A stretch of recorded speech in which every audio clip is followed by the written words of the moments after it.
This was a normal family dinner. Everything looks fine. Then the old man said, I'm not feeling well. Maybe acidity?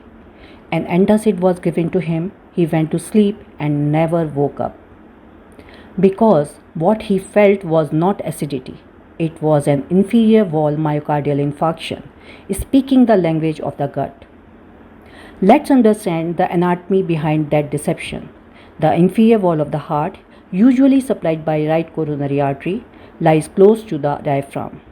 The same artery also supplies most of the conductive system like SA and AV node.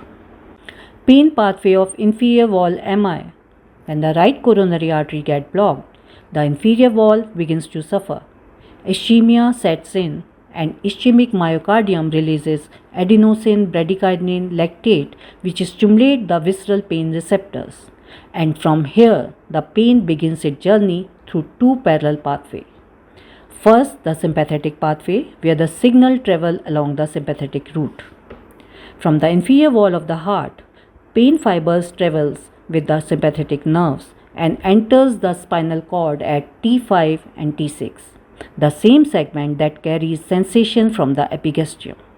Here, the visceral and somatic input converge and then reaches to the brain.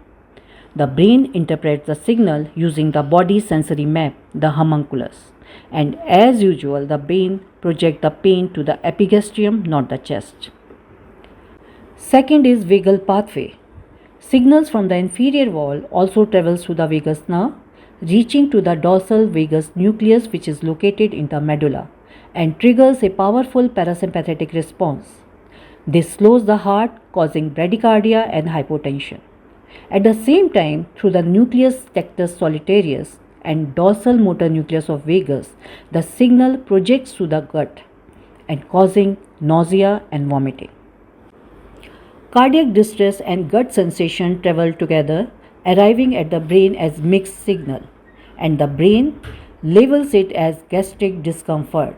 And that's why an inferior wall MI often feel like pain in epigastrium or acidity. A heart attack is a great imposture. It doesn't always arrive with chest pain or pain in arm or jaw. Sometimes it walks in dressed as acidity.